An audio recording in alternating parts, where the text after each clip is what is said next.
a Thursday, September the 1st, 2022. I'm David Menzies, and my co-host, well, let me tell you a little bit about my co-host. Do you know, folks, today is National No Rhyme Nor Reason Day. It is a day which honors those words that do not rhyme with any other words in the English dictionary, and my friend's name does not rhyme, so what an honor indeed. She is the she-devil with the slingshot. She is the Khaleesi of Vancouver. She is Drea Humphreys. How you doing there, Drea?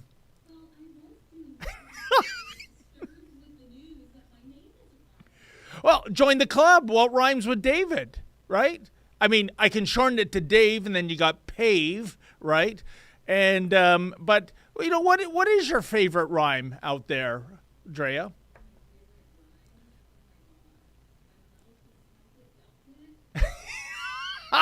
Oh, yeah.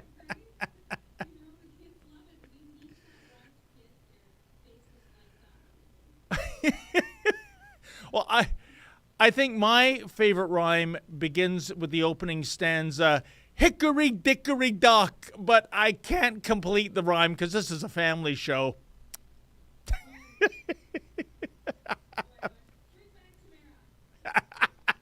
Oh my gosh, 3 minutes in, it's already the Bring Back Tamara campaign. I wholeheartedly agree.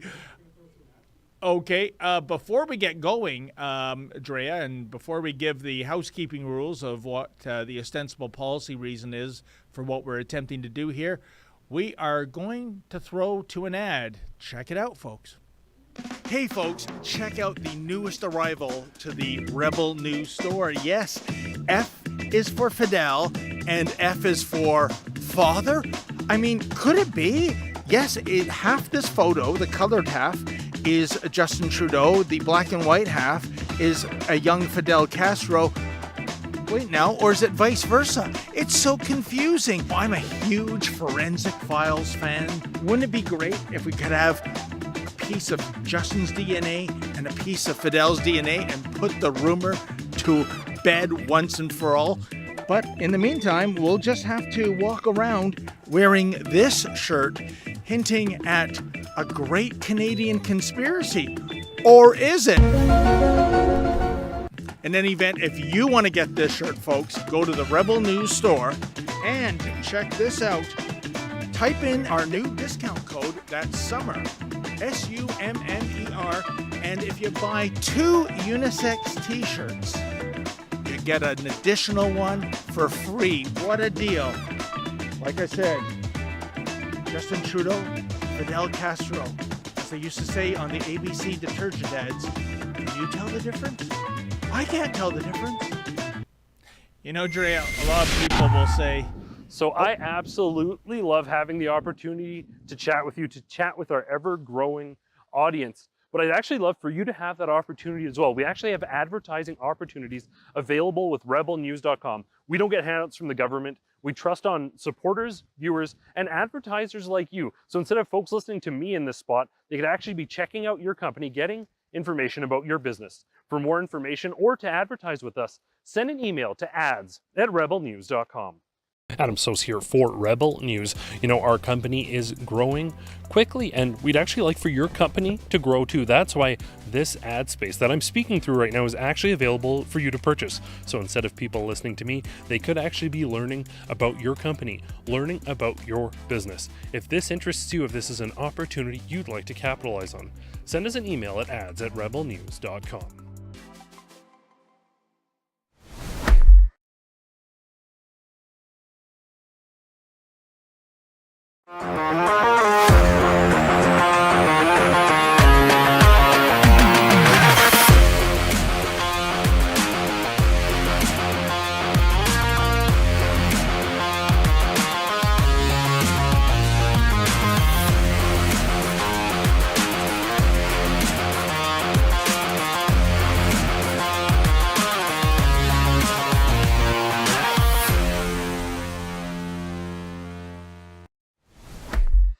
My mug?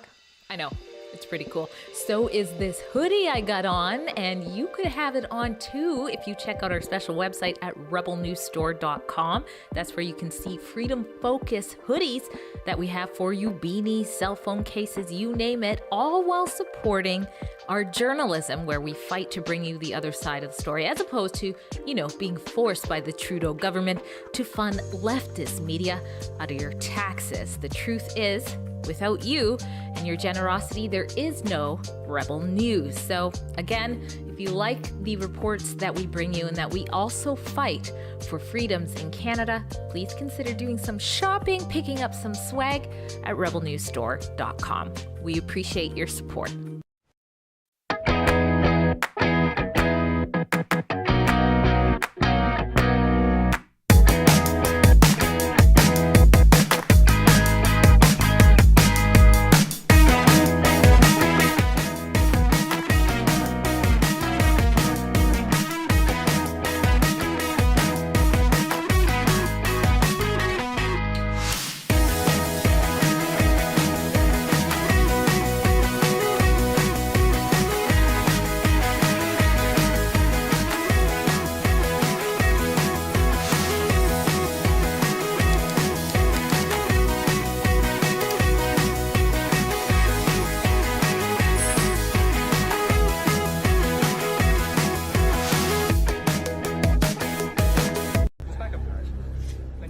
We started off this convoy calling it taking back our freedoms, but our freedoms are nobody's to take away.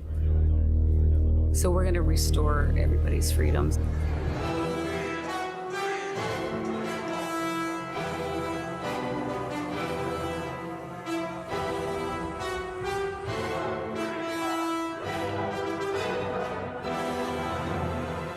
Lots of people came here wanting to only do a day, and the word with all the truckers is they're now staying for many days. Like a lot of people now are planning on days and days in Ottawa. So we are here to end the mandat.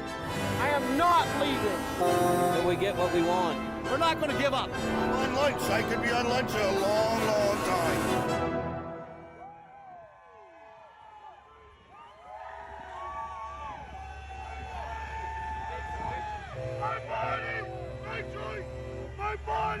My choice, especially the choice for my child. My body, Trudeau, not yours. When your job and your livelihood is held against... We're here for all Albertans, Canadians. We're here fighting for the freedoms of not us, but our kids, our grandkids, the future of this province, this country. We are prepared to put everything on the line.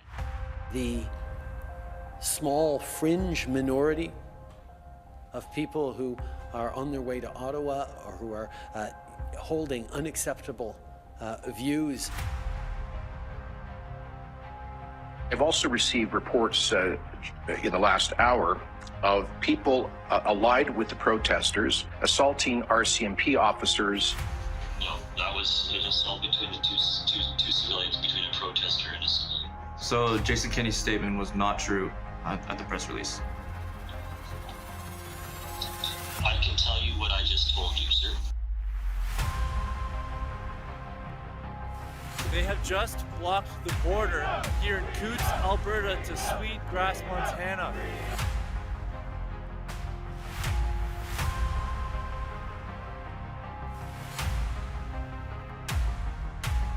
We don't want to put anybody's livelihood in jeopardy.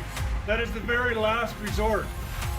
But this is something I've certainly never seen before. Freedom and peace and loving. That's the Canadian way. It's not like CBC or any of these other mainstream news channels are making it out to be. I am not a white supremacist.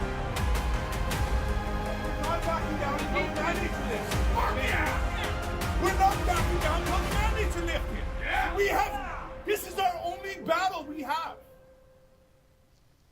Okay, I hear you folks. You're saying, what's with all these ads? It's like regular television.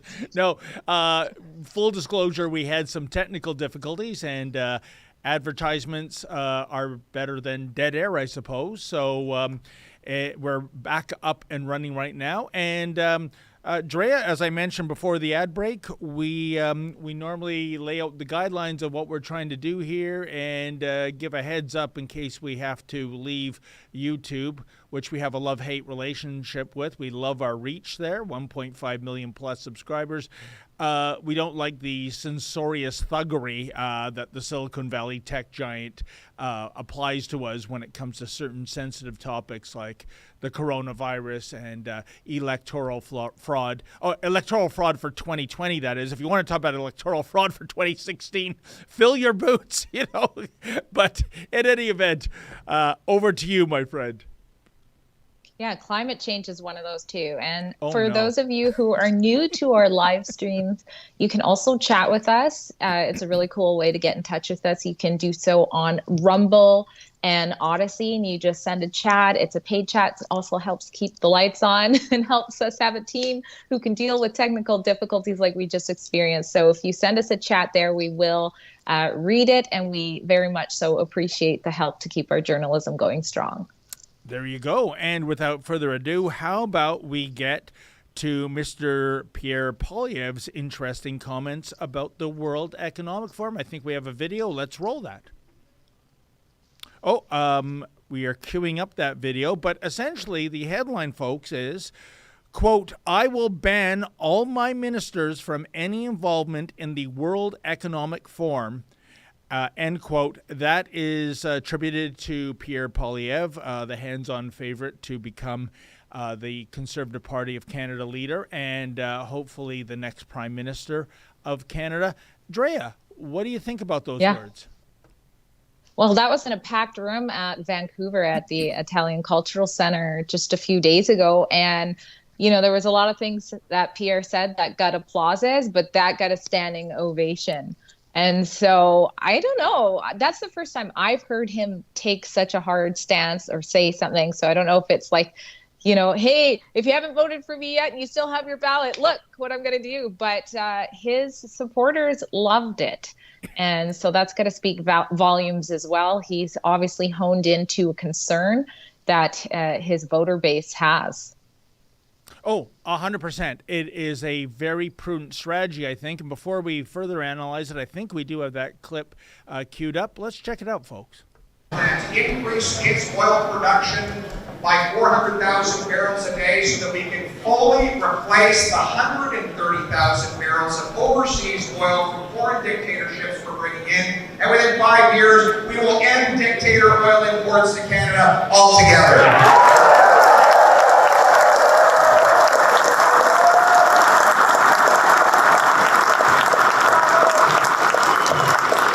I will ban all my ministers from any involvement in the World Economic Forum.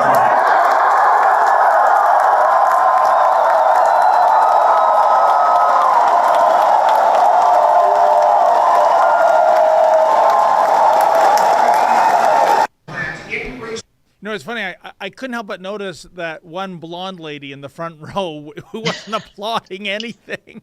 I would. Oh, the what? I would assume she's with the mainstream media, but then again, she's not wearing a face diaper, so scratch that off. But you know what? I'll tell you, Drea, whether or not you believe the influence of the World Economic Forum is exaggerated, to Pierre Poilievre's base, the WEF is right up there as public enemy number one. And for good reason. I mean, Build Back Better, which is translation for you will own nothing and be happy. And be happy. They want us to eat insects. Last month, they came out again with a failed policy that they tried to use in 2016, which was give up your car in order to save the planet. No, you know what? I don't think I'm going to eat bugs, and I'm not going to give up my Volkswagen bug if I had one. You know, meat is to eat, and cars are to drive. And the outrageous hypocrisy, I think, Drea, is do you think the likes of Klaus Schwab, who gets around in a chauffeur-driven limousine, who gets into a private airplane. Do you think he's trading in his filet mignon for mealworms? Do you think he's giving up all his creature comforts? No, it's one law for thee, one law for me. And I think the grassroots supporters of Pierre Poilievre in this day and age of inflation, COVID restrictions, all the things in the last couple of years that have made our lives so miserable, he's tapping into that anger, and it's justified anger, about elitists across the pond telling us what we should eat, what we should give up, what we should embrace. Enough is enough. I think this is a winning strategy for Pierre Poilievre, despite what his enemies have to say and the mainstream narrative. What say you, Drea? Absolutely. I mean, there's a reason why it's you'll own nothing and be happy. It's not we will own nothing. So Klaus Schwab is not going to be eating any cricket steaks anytime soon. And let's not forget him bragging about penetrating our cabinet here. How creepy, the choice of words there, but and you know how proud he is of our fearless leader Justin Trudeau of this country. So yeah, no, this is a relevant concern. You wouldn't know so by the legacy media. I think it was CTV that put out I think they had, oh shoot, I can't remember. It was like truth. It's the headline started with like truth detector or something, like they have to like let people know what they say is truth, and then it was like, oh, the conspiracy theorists have moved on to the World Economic Forum and they think that they're going to have to eat bugs and stuff, and it's like, you know, how is this journalism? It's not that hard to look up what people are concerned at and see that there is something rooted in these concerns. And Pierre must be getting emails and what have you. It seemed like, other than the lady you noticed, people of all ages were cheering to not have this type of influence. What do you think of him actually saying, I'm going to ban my ministers from any involvement? I noticed some on Twitter were like, well, that doesn't sound like freedom. What's your thoughts on that? Well, you know, first of all, I'm stunned, Drea, by the news you've given me that CTV has a truth detector. I hope CTV doesn't put their news organization into the truth detector. I think the end result would be, you know, that scene in Barbarella when Jane Fonda gets into the excessive machine and basically destroys it. It would have an overload. Barbarella. Well, this is 1968, I believe. Yeah, I know, I'm old. Yeah. But I saw it a long time ago. I think I was like 4, and I was like, oh. Well, you can't get that scene out of your head. Let me tell you that much. But I mean, this is a network that now calls a pregnant woman pregnant people. So please don't be so pompous with your so-called truth detector. And based on what the World Economic Forum has been, you know, positioning, has been stating, we had a crew go over to one of their meetings several weeks ago. Where's the conspiracy? This is in their own words, this idea about eating bugs, giving up your car, building back better. I don't know how that is building back better. It seems that they're trying to turn the first world into the third world. I don't know what's better about that. I'm not being dismissive of the third world. I think, Drea, if you ask people in undeveloped countries what they want, you know what they want? They want a Honda Civic. They want a bungalow. They want to be able to eat steak. You know, why don't we try to fulfill those ambitions and dreams instead of dragging everybody else down into eating bugs and walking around and taking public transit, which, by the way, I mentioned this on when I was filling in for Ezra last week. Drea, isn't it so funny? We've got the climate crisis on one hand, which is behind this eat bugs, give up your car, and then we've got the coronavirus crisis on the other hand, and I know things are relatively back to normal around the world, but I'm betting on fall, come flu season, you're going to see some more lockdowns. If it's not coronavirus, it'll be monkeypox. But isn't it amazing, Drea, that if you wanted to have a healthy way of getting about, it would be your own personal car. You're in it by yourself or with your loved ones, as opposed to cramming in like sardines into a subway car or a bus where social distancing is impossible. And they also want us to give up our houses and live in high rises. Again, people, stacked on top of each other. Like, Drea, I'm confused. I thought social distancing was the way to go, but with their policies, they're suggesting anti-social distancing. Help me make sense of this. Oh, you're right. And I think they want us sharing, maybe the street has a car and you log in on which time you can use it. It reminds me of when I did the report in Vancouver about people going to quarantine hotels. I think it was back when there was no quarantine hotels, according to the government. And they were saying, okay, you're this diseased person just because you came from another country. Even if you test negative, you have to go to this quarantine hotel. And regular taxis were there to pick them up and take them. And I went up to the taxi driver. I'm like, do you have to do anything special to take these people to the quarantine hotel? And he's like, no. So he's going and picking up supposed, lepers, and then picking up a regular person 5 minutes later, probably not sanitizing the vehicle. None of this makes sense unless you look at the climate change crisis and the COVID crisis and see the political gain that comes from it. I think that's what ties, the certain people benefit from these rules, from these restrictions more than others. And that's, to me, what makes the most sense of it all. And Drea, you raise a very interesting point in the beginning, too. And it just shows how, the elitists at the World Economic Forum, from Klaus Schwab on down, are so tuned out, are so entitled and tone deaf. You talked about, well, we're not telling you to give up your cars entirely. You just got to book a time in which to drive a car and share it. Oh, share it. You mean like ride sharing? You mean like Uber and Lyft? And if you need a car for an extended period of time, you mean like going to Budget or Enterprise, car rental places? You see, of course, they don't realize this, because if I had Klaus Schwab here, he'd say, Uber, Lyft, what's that? Oh, well, you download an app and a fellow comes along and, oh, really? Because I only get around in a limo that drives me right to the stairs of my private aircraft. So what they're suggesting already exists, and I think it's fantastic that we have ride-sharing services like Uber or Lyft. Not everybody can afford a car. Maybe if you live in a downtown urban environment, a car doesn't really make sense in terms of the parking costs, in terms of congestion, etc. It's all about choice that they want to take away, and choice, it would seem, they don't realize already exists. That's right. We even have the Truro app now where you can actually just rent out your own car. It literally is like sharing. What are we watching now? Are we just looking at him? He reminds me of, and I think I saw somebody put the picture together, but remember the Austin Powers villain? Like, you can't make this stuff up. Like, oh, you're so right.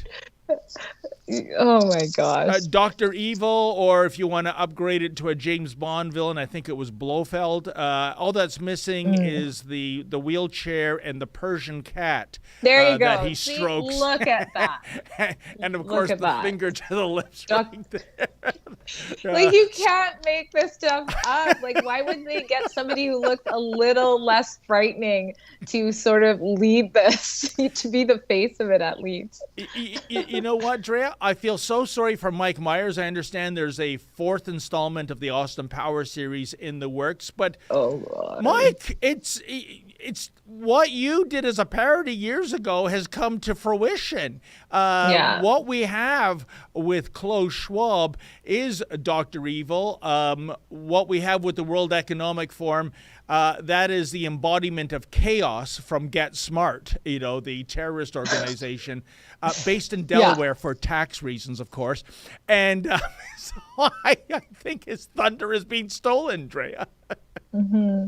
I love it. You mentioned these things that I haven't thought about since childhood, like Get Smart. And it just, I don't know, I get this warm feeling inside. I forgot about that show. That was a good show. Well, those were the days. So anyways, bottom line, Pierre Poilievre is tapping in to the thoughts of his base. You saw it, a standing ovation, much like I've been to a few of his rallies. The loudest and longest standing ovation is his promise to defund the CBC. What does that tell you? It tells you this, Drea. He doesn't give a tinker's damn what the mainstream media has to say about him, and including CTV with their supposed conspiracy theories.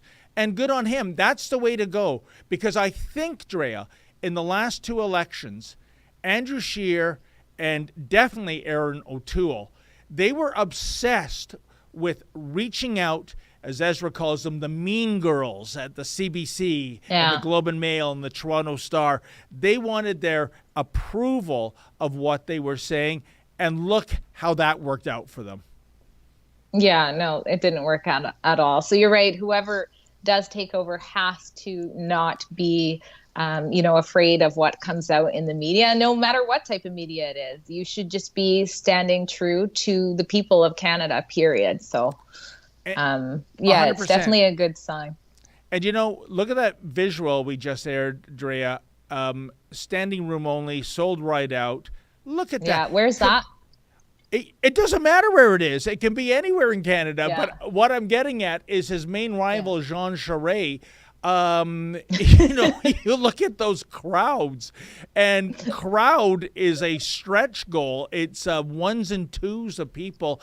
And Jean Charest, ladies and gentlemen, if you don't know this, I did a monologue last week about this. He did us a great service by having an open letter published in the Toronto Sun. Maybe it went to other post media as well. You can Google it, where this man was actually dismissive of freedom. He put the word freedom in quotation marks. Oh, 100%. That there's far more important things for Canadians to be concerned about. Drea, think about it. Oh, what is the opposite of freedom? It's tyranny. It's slavery. Yeah. Freedom is what's more important than freedom? Exactly. Everything we value stems from having freedom. Like it's just, oh man, it is the number one human right.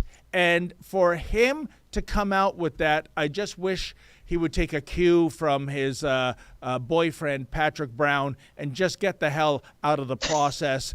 And so we can just formally get Pierre Poilievre enshrined as leader of CPC. Because I fear, Drea, that if there's some kind of path to victory, and it's a complicated voting process to choose the leader, and Jean Charest is indeed made leader, we are going to see a repeat of 2019, 2021. You're going to have to burn this party down for the, 2027 election or whenever it's going to be. Surely they can't be treating this liberal. And I mean that, Drea. I think a man that was the Liberal Premier of Quebec for 8 years. Yeah. I think if he won for some reason, it would be worse than anything we've ever seen for that party before. I think so many people would be done with the party. I think that this is sort of a last-ditch effort for some people. I think some of the people that they lost over not valuing for freedom have come back. And people are so ready for change. I think if Jean Charest won, oh my gosh, that party would be hurting so bad. So, but you're right. The voting is very strange. I find it strange and I do not too. The easiest. And I find it unnecessarily complicated and even downright unfair. And but like I said, if Charest got in, you're going to look at. I mean, Conservatives are not going to vote for left of center parties for sure. No, but it would be like Christmas Day for Maxime Bernier, at least for the percentage of the vote. I don't know if that would translate into any seats. And for the rest of the Conservatives, they would just sit at home on election night, like so many did in 2021. But we will see how that plans out. Now, here, I'm going to let you take the lead on this, Drea, because it's in your neck of the woods in British Columbia. BC Club hands out hard drugs in a bid to save lives despite Health Canada rejection.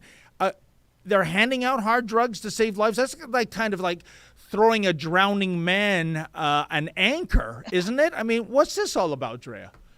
Well, welcome to BC. I guess that's the first answer to what this is all about. But you know what? They've got these little packets of, beautifully wrapped up hard drugs and they're giving it out against Health Canada approval, and it's to save lives. Well, I have lots of experience working with people with addiction. You can hand them a packet of drugs and they're just going to go around the corner and do more. There's a reason why they struggle with addiction. It's not because of where they can get it or how they can get it. Unfortunately, that's why on Welfare Wednesday, there's more overdoses, because they have more money. They have more access to drugs. So now if you're giving drugs in a packet and then they get their welfare check on Wednesday, it's not going to stop them from doing less. We need to address the issue of why people struggle with addiction if we want to save their lives. And that includes, why did we see a pattern of crazy overdoses when there was a lockdown? We need to look at that to make sure we don't repeat whatever made that happen. We need to look at where, unclean, if you will, for lack of better words, drugs are coming in, and address that. It's not about giving more. It's about properly addressing the problem in the first place. But in BC, anything goes. They're cracking down on the vaping industry, but you can, do meth or whatever. So, Drea, I think what you're saying is very important. And given your experience on this file, what I want to understand, I'm trying to understand why the people in charge of this program with the hard drugs to save lives, it seems to me to be a defeatist attitude, that they're bending the knee to addicts. It is completely polar opposite to, say, Alcoholics Anonymous, where it's all about abstaining, where it's getting people off booze. People begin meetings by saying how many days, weeks, years they have been booze-free. But this is the polar opposite. It's taking some poor addicted soul and putting yet more hard drugs in his or her hands. What's the end goal here? I don't know what the end goal is, but I should mention, I don't know if we can pull it up quick enough, but our colleague and friend Matt Brevner did a really good report on this exact same thing, basically. And he went down to the streets. He took it to the streets to ask people, I'm not going to assume they were addicts themselves, but they were in an area where, addicts frequent the streets. And he also went to a different area nearby in Vancouver and kind of asked, and you could see opposite answers from the people who live in that community where there tends to be a lot of people struggling with addiction living on the streets. Were not for it. They didn't think it was a good idea. They thought it was a bad message for kids. And then when you talk to people who, on the other side of Vancouver, they were all for it. So you're right. Like, who is spearheading this? Where is it coming from? Where is the data showing that this is going to work? And what message does this send for, teenagers right now to, I can drink when I'm older and I can go do a little bit of crack. There's no big difference there. Yeah, well, I think this policy is cracked, if you ask me, and it's despicable. It is bending the knee. It is pretending to fix a problem when actually you're contributing to ramping up the problem. I don't see any benefit to this whatsoever. We should change gears because, I've been informed we already have some chats coming in, so let's reach out to our audience. All right, I'll read this one because it's got my name that David informed me doesn't rhyme with anything. So Annalisa 1964 gives $20. Well, thank you so much, Annalisa. She says, "Hi, Drea, and hi, my sweet Menzies." I survived Trudeau, Asshand, Jolie, and the head NATO guy sharing my air. It was very amusing to watch. So what happened there? She watched something and survived it, I guess, right? Yeah. What does sharing the air mean? Annalisa, by the way, thank you so much for that generous donation. But, you've sort of just teased us with the beginning of that story. Tell us more. I think we have another one now, Drea. All right. Sorry, I'm going close. Okay. So Fraser McBrooney says, David, on your last broadcast, you asked why I boycotted Canadian Tire. I was shopping without a mask. I had on my Hugs Over Mask t-shirt, and the manager made such a fuss. He broke the law as I am exempt. Oh my gosh. Fraser, Well, the Canadian Tire out here, I mean, the staff like attacked a guy in BC to the ground. So I don't blame you. I have not gone back to Canadian Tire since the whole mass incidents too. It certainly wasn't Canadian.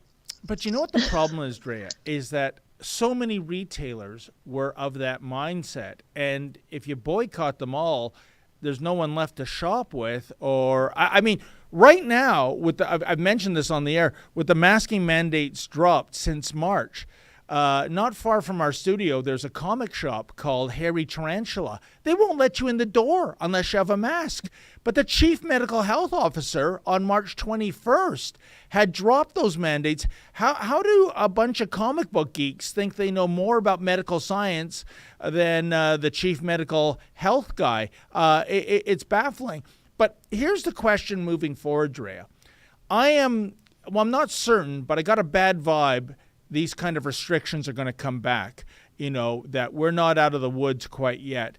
If we go into, the whole social distancing and you got to wear a mask to come into the building, do you see the vast majority of Canadians going, no, sorry, after more than 2 years of this garbage, I am not complying. You can call the police. You can call security.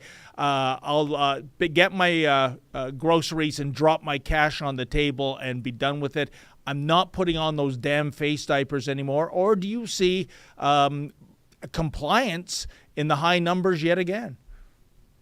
I see more doing that and taking that stand, but I think the vast majority will still comply. I think there were already so many people wearing it that felt that way already, but they're wearing it because they don't want other people to feel uncomfortable. Yes. They're wearing it because they don't like confrontation. And so I think people are people, and they behave certain ways in certain situations. And unfortunately, we would see a lot of compliance with the mask. And it's not a hill or a sword. What is it? A sword a lot of people are willing to fall on for some reason. But, when it comes to kids and stuff like that, I don't get it. I don't get why parents don't see how harmful that can be. I think we're going to talk about that a little bit later, too, in this. Yeah. And that's the other thing. It's one thing to have a law or a mandate or a bylaw saying thou shalt mask up, but right now, when that doesn't exist, at least in this jurisdiction, I driving to Rebel News headquarters today, Dre, and I saw a skateboarder, and dressed up in all the counterculture, haberdashery that you would expect a skateboarder, young, radical, giving it to the man. And he's skateboarding down Dufferin, and he's wearing a mask. I'm looking at him. So you're a young man. You are, from what I can tell, a healthy man. You have to be in order to do these skateboarding tricks. Have you been really that indoctrinated? I mean, you would think that demographic would be the most anti-mask, but no. You would think. I don't know what's made the, youth like that fall in line. But, I spoke with my daughter about this, and she said, Mom, it's starting to become like people are just used to it. Like the kids it's almost like, she's like, when you forget your purse and you feel like you forgot something, that's kind of what the mask is becoming. It's a security blanket.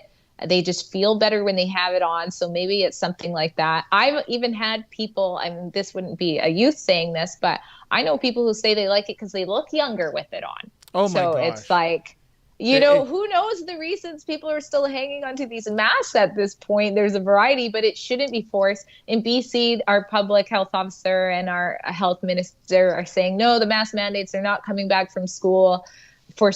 And, all the legacy media is saying, oh, parents are outraged and stuff. They're not talking about the parents who are happy. But we've heard this before. We've heard mask mandates weren't going to be a thing. Dr. Bonnie Henry said it so many times. So I'm not holding my breath on that. You know what I think, Drea, and I know our boss, Ezra Levant, subscribes to this mindset as well. I think right now, in this day and age, if you are young and healthy, and it's September of 2022, not March of 2020 when COVID entered the lexicon and we had no idea how bad this disease was. Is it the next coming of Ebola? We know that is not the case. I think much like, and I've said this before, so I apologize to our viewers if I'm being repetitive, but a Muslim lady with a hijab, a Sikh gentleman with a turban, a Christian with a cross, this is saying, this is a visual symbol that I'm on Team Islam, Team Sikhism, Team Christianity. What the mask, I think, is saying, it's a political statement, Drea. I am in support of big government. I am in support of big lockdowns. I am in support of big penalties for those who do not comply. And what is baffling is that, you go back a half century or more, the kids on campus, they were, having demonstrations against the Vietnam War about getting civil rights for everybody. Now they're pro-big government. All I can think of, Drea, is that the indoctrination has been so overwhelming that this has resulted in this sea change of young, healthy people. I think you hit it on the nail there. But I think a lot of people don't even look into it that much. So they might not even realize that's what they're supporting. But I think on a very superficial level, it's, I am a hero. I think they've been given hero status by doing their part and saving grandma. So this sign is, I'm brave and I'm a good person and look at me. And for the first time in their lives, they've been able to feel like they're a brave person by getting a vaccine and putting on a mask because they're saving so many lives. And it's like this delusion that they're such a good person for these reasons. I think that's the only reason why when I would shop without a mask during the mandates, the people who would yell at me were always like a man. It was always a man shopping who would just lose his crap on me. And I'm like, you think you're so big and tough? You're yelling at a woman in a grocery store. And I would play it up. I would just like hunker down and be like, sir, I'm so sorry, you're intimidating me. And everybody would look at this person like, what are you doing yelling at this woman? And then they would kind of backpedal. But I just think a lot of them have never been brave or associated with that. And all of the messaging told them that if you do this, you are a hero. You've raised two really interesting points, Drea. First, about the man yelling at you in a grocery store. If he really thinks... Men, plural. Yeah. If they really thought, you're the second coming of Typhoid Mary, why are they getting in your grill? Why aren't they running in the opposite direction? Secondly, I've never thought of that, and I think you might be onto something with the young people, this idea of them thinking they're being heroic by wearing a mask. We're saving the planet, much like they do when they go to climate demonstrations, when in fact they're sadly delusional. But we must get on to more subjects, I understand. The Trudeau Freeland thing won't go away. Why don't we run the video? And then since you and I have some skin in the game in relation to this comment Trudeau made, we'll analyze his comments right after we roll this footage. Reflection we have to have about the kind of country we want to be. And to understand that the tone of our democracy, the tone of our political debates is set by those politicians who get sent to Ottawa to represent their communities. And if there isn't clear condemnation of the kind of cowardly bullying we've seen, of the kind of hate-filled rants and violent words used against people, to say this has no place in our democracy. We can disagree, and we need to disagree with each other on policies, on perspectives. That's a robust debate that has to happen amongst Canadians to make sure we're getting it right as a collective, as a country. But to limit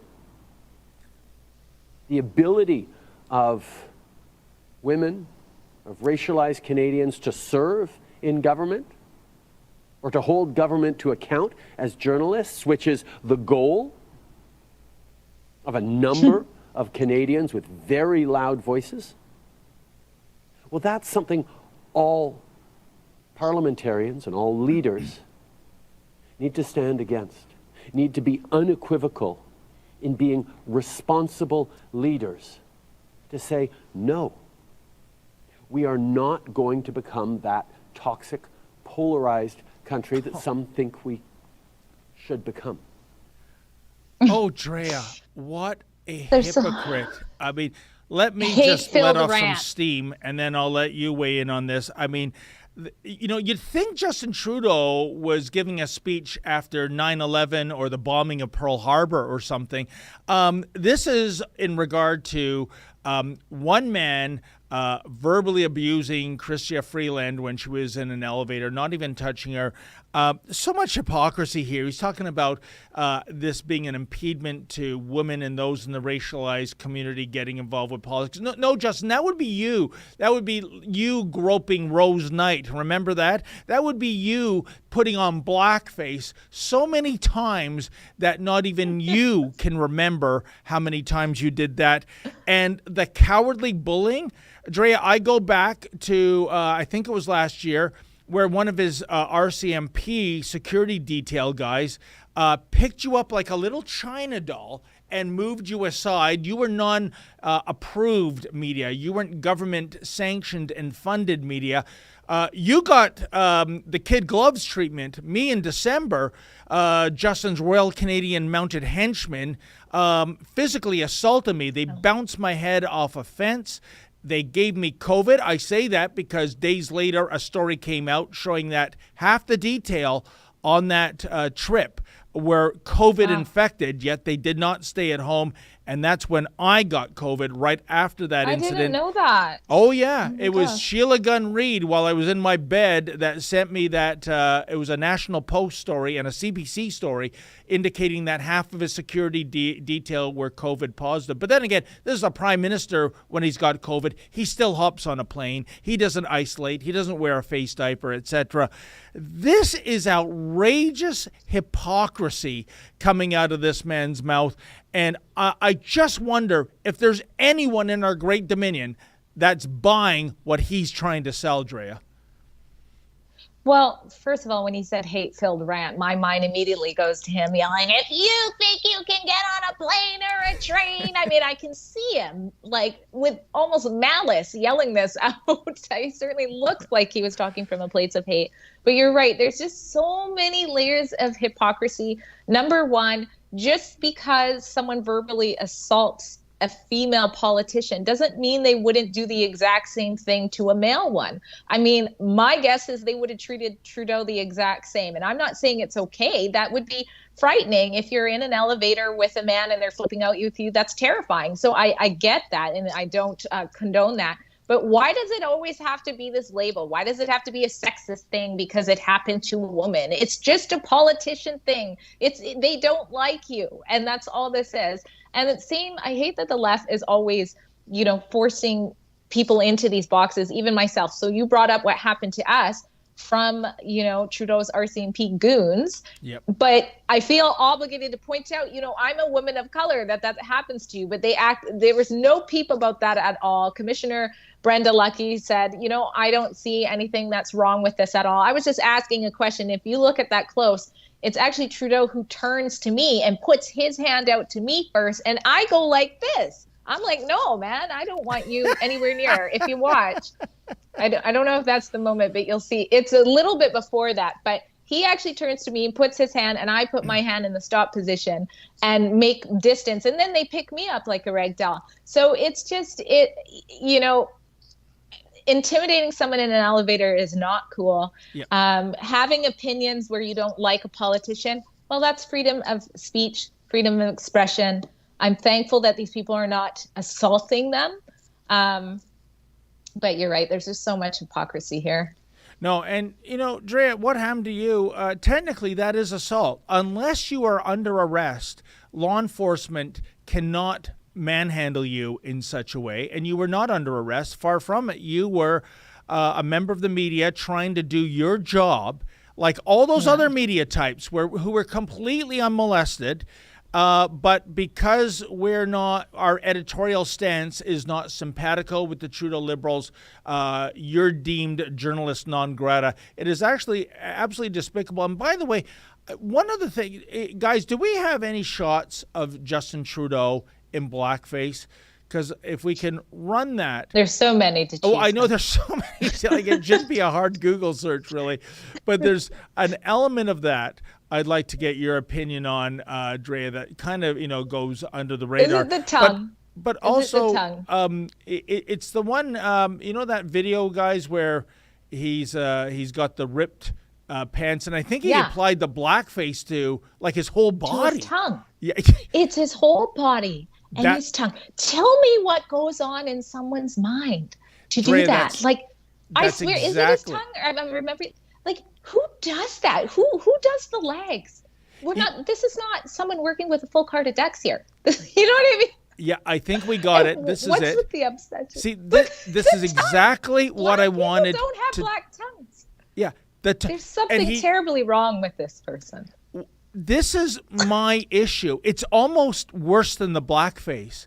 He's always sticking out his tongue. Is this how Justin Trudeau thinks how black people get around on a day-to-day basis? They're sticking out their tongue like, a dog panting on a summer day. I mean, what is that? It's so bad. It's so insulting, Drea. And this guy is lecturing us on women and racialized people. Give me a break. You just can't. And you mentioned the admitted, she must have felt it differently situation with the reporter as well. So it's just like, he is literally the worst person to be standing up there and saying what he's saying. But I don't know who's still looking at anything he says really and going, yes, Justin, you're correct. I don't know who's doing that. Yeah, I can't. Even people I know who, were liberals, they're not a fan of him anymore. Like, all the people I know are done with him. So 8% approval rating, and of those 8%ers, if you think you're about to shed your mortal coil, could you please donate your body to science? Actually, just the brain will do. I really want our best scientists to look at something in that gray matter that is making them still support and laud a liar, a hypocrite, someone that embraces a double standard so much that he doesn't even hide it anymore. Why do you still support this man? Unbelievable. Drea, I see it's like 5 minutes to 1 our time out in the East. I don't know where the hour's gone to. We must have some more chats to get to before we conclude. So if we could, there you go. AMT60 donates $1. Thank you so much. David, did you watch the X-Files when you were younger? I loved the show. In September last year, I got a selfie with you at the Democracy Fund venue where Tucker Carlson spoke. Loved MTG, your wife too. Aww. Oh, that's so nice, AMT60. Well, you know what? Unbelievably, the X-Files, I've seen, I think, 3 or 4 episodes. The same with a series that skews female, Sex and the City. I've seen about 3 or 4 episodes, and in both cases, they were all superb. The writing, the acting, it was excellent. I've just been too busy to catch up. I think if one of Justin Trudeau's Royal Canadian Mounted Henchmen knocked me out again and I'm in recovery mode, I'll binge watch the X-Files as well as Sex and the City. How about you, Dre? Are you a fan of those series? I think the X-Files was filmed out in beautiful British Columbia, was it not? You know what? I think it was like a show my parents watched. Like, I remember the music. I think Scully was one of the names. Yep. I don't think I paid too much close attention, but I do know what you guys are talking about. Yeah. But yeah. And I wouldn't be surprised. Actually, one of my old coworkers was like an extra. She was a dead body in X-Files. So it was filmed out here. There you go. You know what? And of course, the X-Files, it was all about the paranormal, the supernatural, conspiracy theories. I'd like to review, because its heyday was in the 90s. I wonder if they could have had an episode or two where they foresaw a dystopian future, i.e. 2020 to 2022, where the government takes away everyone's rights and liberties, puts people into quarantine hotels, makes them wear masks and socially distancing. I wonder if they could have been that creative and prescient, or maybe that would be too outrageous a script to film back. Maybe the aliens, maybe that's the next chapter when aren't they talking about how UFOs are real now? So maybe they're ahead of the game of where we are. Maybe. We'll see. Right. Another chat here from Times, a $1 donation. Thank you for your generosity. Never got my ballot. Never got their CPC ballot. Cal's email ignored. Candidate tried to help to no avail. Check Twitter CPC. I'm not the only one. Hurts democracy. Wrote David and Rebel. Thank you to both. Wow, that's too bad. My mom had a lot of trouble getting her ballot too, and then finally someone sent her another one. And Times, I did respond to somebody the other day that said exactly the same thing. I don't know if it was you or not, but we're getting, I'm not saying we're getting overwhelmed by this, but we're getting a number of people, Drea, that are saying this. I was at a Leslie Lewis event. There was a gentleman there. That was his question. Where's my ballot? And I'm not getting any feedback from the CPC. Listen, if you're the Conservative Party of Canada, these are your people. You can't ignore them. Maybe, I don't know what's going on. Yeah, maybe you're frazzled with, September 10th just around the corner, but you got to correct this. This is serious, and I will try. I'll reach out to the CPC and see what they're doing about it. If I get a response, I will definitely read it on air. Yeah, that's too bad. Canadian Mom 1997 donates $5. Thank you. She says, "Thanks, Rebel, for keeping it real. Trudeau spent over $3 million for illegal drugs in vending machines. What a damned farce." I didn't know that. I didn't even know that. It rings a bell. I don't know the details, but if that number is correct, the perversity is, Drea, that I think it was back in the 1980s, the cigarette vending machines were made illegal and phased out. Because once upon a time, you could go and buy a pack of Craven A in a vending machine. Now you walk into a variety store, you can't even see the bloody product. It's all put under a shield, right? But there it is, the $3.5 million in funding for vending machines that dispense safer drugs to unbelievable. So how do you know how many they're taking out? This don't. Seems so silly. How safe is that? How do you know kids are not, remember kids used to steal some of their parents' smokes? How do you know kids aren't stealing whatever access they need to get into this machine? What's going on here? And Drea, that was precisely the argument put forward to make cigarette vending machines illegal. It was all about, children getting access to an age-restricted product. It's much harder to do that when you talk to a store clerk, but it's very easy if you have enough change in your pocket to get that accomplishment. So I could see the strategy behind that. But if cigarette vending machines are illegal, why are you allowing vending machines dispensing an exponentially more dangerous product? It doesn't make sense. So is this in BC? I didn't. It must be here, right? It has to be here. Where else would that be going? I don't even know. This is just a clown world. That's all I can say. True. If he paints his tongue black, why are we surprised? Let's put it that way.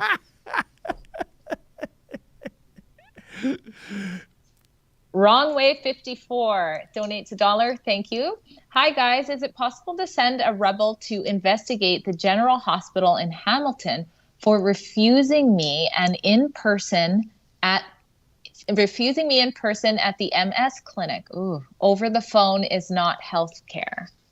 Well, Wrong Way 54, if you could reach out to us at tips@rebelnews.com, just give us some point form details of what happened. I don't know why a hospital would refuse somebody that needs treatment. My guess, Drea, would be perhaps this individual didn't want to wear a mask in hospitals and healthcare clinics. They're still super strict about that. That's my guess, but what do you make of it? Well, I think the quality of care has gone down across the board, and this person is saying that they wanted an in-person appointment and were denied and told it should be virtual. And I think that's what I'm getting is their main concern here, and they're not alone in that concern. I know my child was being assessed for having autism, and at 7:30 a.m. He was supposed to talk to a complete stranger on the phone. And after 2 minutes, they're like, yeah, he needs to go to the next assessment because he's not looking at me. And I'm like, he doesn't want to talk to you. Like, you know what I mean? This is how you guys are assessing things. He doesn't know who you are. He doesn't talk to people on the phone like this. You know what I mean? So, I mean, yeah, I hear you. And I'm laughing not because it's a funny story. I'm laughing at the Sure, David. The bizarreness of it all. It's just a clown world, as you said. Do we have some more? He's our little genius. It's all good. Okay, I'm such a bad reader of names. John Entwistle. John N. Twistle donates $20. Thank you so much. Best $20 I've ever spent. Oh my gosh, Thank you. Thanks for all the content. Well, thank you so much for your support. That's very awesome. Generous. Sorry I butchered your name. Yeah, you deserve better with a nice donation like that, John. I know. No refund. Cheryl Donnie donates $1. Thank you. Says, David, you should interview Lisa Proust, one of your super fans. I follow her on Twitter, and she's been doing a deep dive into the Pfizer docs. Oh, you know what? I've met Lisa in Montreal. She is a lovely lady. She's a super supporter of ours. And you know what? Maybe it's time I reach out and see what she's uncovering on the Pfizer file. Or, better yet, I think, Drea, Tamara, and I say this in, terms of affection, she is like a super nerd on this file. Yeah. I mean, she consumes stuff.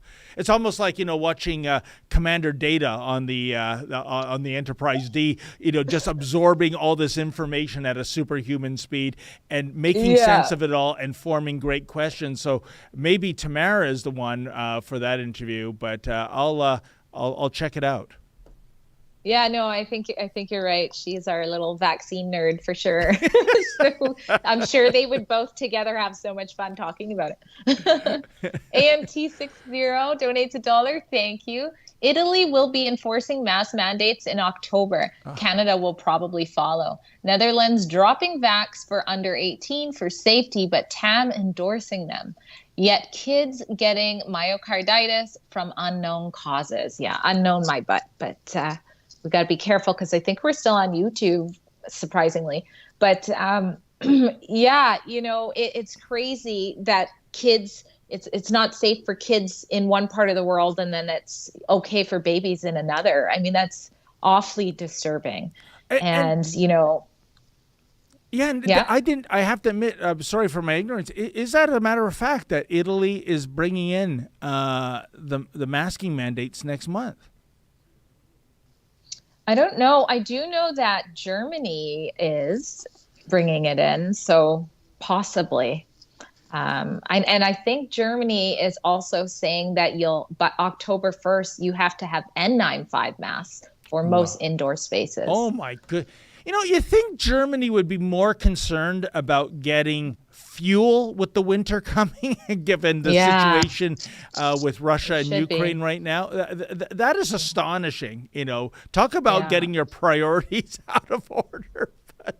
Well, and what about the definition of insanity, at least the way some people define it, is doing the same thing over and over and expecting a result. What wave are we in? Is it the 10th wave? You know what I mean? I've lost count.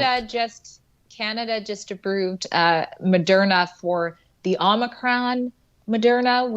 We just approved that, and it's like, I don't know. And then, I saw, because Ontario is saying, hey, life is sort of normal, right? Your guys' chief medical officer, whoever, sorry, I don't know his name. Health Canada is saying it's normal. And then the news is like, expert says it predicts there's going to be, a big outbreak. It's like, no, that's called flu season. Exactly. Okay, that's what that is. I predict it's going to happen too. Yep. I don't have to be an expert. That's what's always happens in the fall and the winter. Oh my God. Let's have an over-under date, folks, when Doug Ford gives a press conference where he says to de rigueur, well, folks, if it was up to me, I wouldn't be mandating masks and shutting down businesses. It is up to you. You're the premier. Please don't do that, okay? Oh man, I know when they're enforcing like all this stuff, then they have power, and then whatever. It's just selective for sure.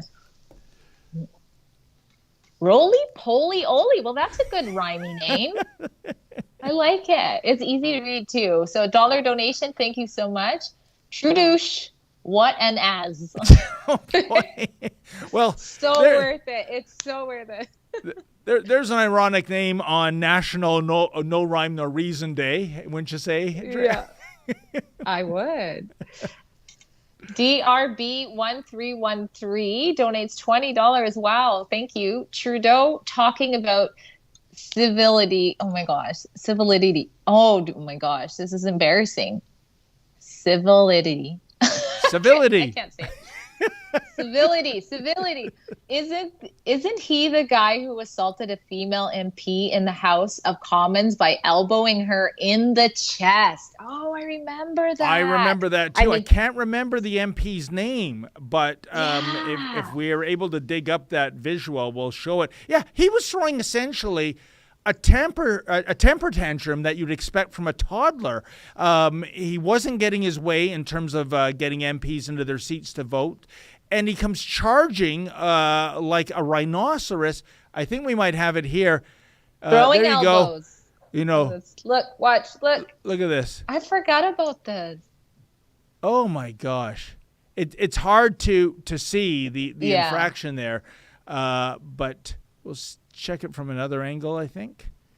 No. Okay. But you get what we mean. Yeah. It happened. Well, yeah, she details what happened and was kind of like, oh, whatever. So, I mean, you can't see because there's so many people, but he beelines over there and grabs whoever. So you can see there was probably some anger out of there. But, I mean, I don't know if we can prove that it's an assault, but she certainly Drea, felt that way. Obviously, she experienced it differently. Yeah, that's all the bruise and all. It was all in her head. Unbelievable. Oh my gosh. How is this? Like, does any other country have this many, like, laughable things about their leader? Is it just Canada? Like, are we just a joke on this level? Oh, I would say this, Drea, that forget going abroad. What if that was Stephen Harper doing that? Oh God! You know, it would still. I mean, be talking I about remember still to this day the scandal of the Harper government that consumed so much ink and paper was Bev Oda and her $16 glass of orange juice, which, when you look at the scandals of this Trudeau regime, I mean, this doesn't even register, and yet the mainstream media went out of their minds. $16 orange juice, though? Really? I know it's expensive, but I mean, like, look what Justin Trudeau, how much he spends on alcohol for his private jet flights. I know, when he buggers off to Tofino or Costa Rica or what have you. Yep, there you go. Critics black out a Swanky the $16 orange juice. Breaking news. This just in. I mean, that's all you got on the Harper government? Yeah, that's the worst. Yeah. Times donates $1. Thank you. Oi, the drama PM. It wasn't an attack. By the way, love Drea's shirt, my Rebel shirt from Rebel News Store. No, Rebel Store. Oh my gosh. Yeah, rebelnewsstore.com. And great design. Thank you both. Thank you so much. Yeah. I love it too, Drea. And I can say that because we still don't have a human resources person at Rebel News. So yeah, not yet. I'm going to dispense compliments. On your retirement day, we'll get one. That's the only way it's going to work out. Oh, that is it. All right. Well, we're 12 minutes over, so I want to thank everybody for tuning in. I especially want to thank those of you who made a financial contribution. That's great. Want to thank my co-host, Drea, of course. And as we discussed earlier, Drea does not rhyme with anything, which is good on National No Rhyme No Reason Day. There'll be 2 other Rebel News personalities in this spot at 12 noon Eastern tomorrow. In the meantime, folks, as always, stay sane.